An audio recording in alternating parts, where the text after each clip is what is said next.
Hello friends, welcome to my YouTube channel Deepak learn life में आपका स्वागत है। आशा करता हूँ, उम्मीद करता हूँ आप सभी अच्छे होंगे। तो आज के वीडियो में बात करेंगे कि TET versus C TET.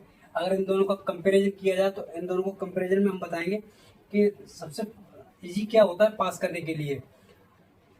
TET और सी टेट में दोनों में अगर कंपैरिजन किया जाए तो सबसे आसान क्या है कि इसमें से हम एक को पास अच्छे से कर लेंगे जल्दी, और एक को पास करने में हमें थोड़ा मतलब प्रॉब्लम हो सकती है। तो अगर मैं दोनों का कंपैरिजन करूँ तो दोनों के कंपैरिजन में एक चीज़ है कि आप सी टेट को सबसे इजी तरीके से पास कर सकते हो, बहुत आसान तरीके से पास कर लोगे। बट सी टेट का थोड़ा आपको ये नॉलेज होना चाहिए कि सीटेट जो पूछता है वो क्या पूछता है और टेट में किस तरीके से पूछा जाता है। दोनों में पूछने का तरीका बहुत डिफरेंट है, बहुत अलग है। तो जो अलग तरीका यही है कि जो सीटेट के अंदर पूछा जाता है उसके अंदर सीटेट में यही पूछा जाता है कि आपके अंदर जो नॉलेज है वो किस हद तक है सोचने समझने की।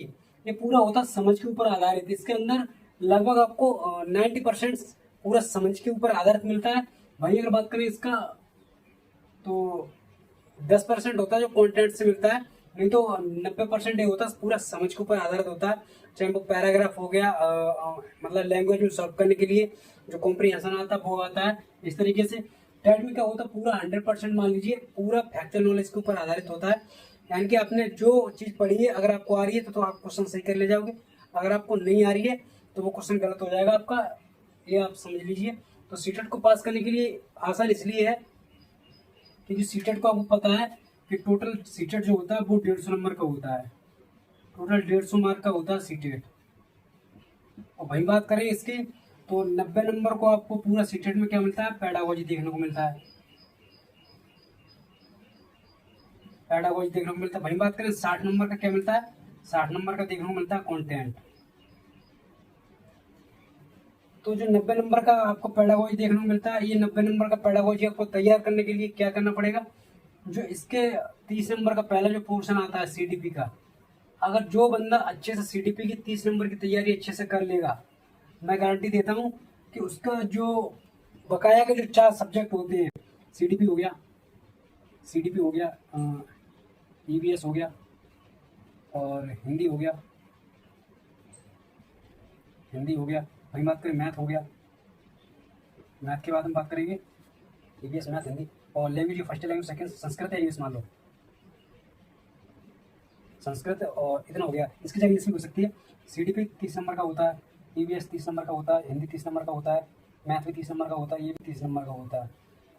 तीनों पांचों में क्या होता है 30-30 नंबर का होता है, टोटल 150 का हो जाता है। लेकिन अगर जो बंदा सीडीपी को 30 नंबर का अच्छे से तैयारी करके चलेगा, मैं डेफिनेटली श्योर होकर कहता हूँ तो उसका नंबर जो बकाया के जो इन 4 सब्जेक्ट में, जो ये 4 सब्जेक्ट में बकाया का जो 15-15 नंबर का पैडागोजी आता है, 15 नंबर का जो शिक्षण शास्त्र पूछा जाता है, पैडागोजी आता है, वो इससे पूरा कवर कर ले जाओगे अच्छे से। सीडीपी अगर तैयारी आपकी अच्छी है तो अब यहाँ से कवर कर ले जाओगे ये चारों सब्जेक्ट का 15-15 नंबर का। तो अगर 15-15 नंबर का 4 में आता है तो आपको यहाँ 4 से मल्टीप्लाई करोगे तो कितना हो जाएगा 60। यानी कि 60 नंबर का पैडागोजी यहाँ से आ जाता है पूरा, और 30 नंबर का ये आ जाता है। 60 और 30 कितना हो गया, टोटल 90 नंबर का। इस तरीके से आपका पैडागोजी हो जाता है। जो बंदा ये सोचे कि हम सीटीपी को छोड़ दें, बकाया इनकी चारों की तैयारी कर ले और हम सीटेट क्वालिफाई कर देंगे, तो उसके लिए ये मान लो एक टास्क कितना हार्ड हो जाएगा, नामुमकिन जैसा टास्क हो जाएगा। तो इन सीटीपी को छोड़ के आप सीटेट को पास करना, ये तो मान लीजिए बहुत बड़ी गलती कर रहे हो, पास कर ही नहीं सकते हो। तो सीटीपी मास्टर है, अगर देखा है इन पांचों सब्जेक्ट में क्या सीटीपी मास्टर है। अगर आपने 30 नंबर का यहाँ से अच्छे से कवर कर लिया, समावेशी शिक्षा हो गया, चाइल्ड डेवलपमेंट हो गया, शिक्षण शास्त्र हो गया, इसको अगर आप पूरा अच्छे से कवर कर ले गए तो यहाँ जो 60 नंबर का आपको पैडागोजी इन चारों सब्जेक्ट में 60 नंबर का मिलेगा, 15-15 नंबर का आता है, 60 नंबर का मिलेगा। 60 में से बिल्कुल कम अगर करके आओगे, बिल्कुल कम करके आओगे तो 35-40 नंबर का तब भी कराओगे, 35-40 नंबर का इसमें कराओगे। और लगभग 30 में से अगर सीडीपी अच्छे से तैयार की है तो अगर आपने बहुत अच्छे से तैयार की है तो आपको नंबर 30 में से 30 ही आते हैं सीडीपी के अंदर बच्चों के। अगर नहीं तैयार है फिर भी आपके नंबर 25 से 28 के अराउंड आने चाहिए। इस तरीके से इसको तैयार करने के बाद में आप इसमें लगभग 40-45 नंबर ले आओगे। तो इस तरीके से अगर देखा जाए 40 नंबर अगर इसमें लेके आ गए और इसमें आपके लगभग 25 नंबर हो गए तो टोटल कितने हो जाते हैं, 65 नंबर हो जाते हैं, 65 नंबर। 65 के बाद में फिर क्या यहाँ क्या कितना बचता है, 60 ही नंबर और बचता है, यानी कि टोटल कितना बचता है, 60 नंबर कितने बचता है कंटेंट का, 60 नंबर जो बचता है वो बचता है कंटेंट का। अब कंटेंट में अगर आपका ईवीएस का जो एनसीईआरटी बुक होती है उनका मतलब ज़्यादा से मोस्ट प्रोबेबिलिटी होती है जो 4 टू यानी कि 3 से लेके 5 तक की बुक्स होती है एनसीईआरटी की, उनसे उनकी जो समरी होती है उन्हीं में से क्वेश्चन पूछा जाता है अच्छे से। तो 60 नंबर का इस तरीके से एनसीईआरटी हो गया। हिंदी में पैराग्राफ पूछा जाता है जिसमें 15 नंबर आपको उसी में से पैराग्राफ में तो आपको देखने को मिलेगा ग्रामर, तो ग्रामर के क्वेश्चन आ जाते हैं। मैथ में आपको 15 नंबर का कंटेंट मिलता है जिसमें आपको सवाल होंगे बिल्कुल ईजी होंगे, फ्रैक्शन से होंगे, जोड़ घटाना भाग इस तरीके से क्वेश्चन आ जाएंगे मैथ में, आराम से इसी तरीके से कर लोगे। संस्कृत में भी क्या होगा, आपको संस्कृत में भी जो पैराग्राफ दिया होता है, कॉम्प्रिहेंशन दिया होता है, उसी में तो आपको क्या कर दिया जाता है, उसी में से आपको ग्रामर दे दी जाती है संस्कृत में। इस तरीके से आपको अगर तैयारी करना है तो इस तरीके से कीजिए। सीडीपी को मस्ट समझिए, इसको मास्टर समझिए, इसको बहुत अच्छे से तैयार करना है। इसलिए अगर आपने तैयारी कर ली है तो बकाया 4 सब्जेक्ट में आप 60 नंबर का जो 60 नंबर का इसमें पेडागोजी आता है, इसको 60 नंबर का ये और 30 नंबर का पूरा सीडीपी वाला टोटल 90 नंबर का पेडागोजी आ जाता है। और जो 90 नंबर का अगर पेडागोजी आपने अच्छे से तैयार कर लिया, इसमें से अगर 60-65 नंबर लेके आ गए या 70 नंबर लेके आ गए तो बकाया का जो 60 नंबर का बचेगा कंटेंट, इसमें वो कम से कम आप 40 नंबर तो लेके आ जाओगे ना इजी तरीके से, है। तो आपके वैसे ही 110 नंबर हो रहे हैं। जब हमने आपको इस तरीके से बताया, अगर आप तैयारी और अच्छे से कर लोगे तो आपके 120 मार्क हो सकते हैं।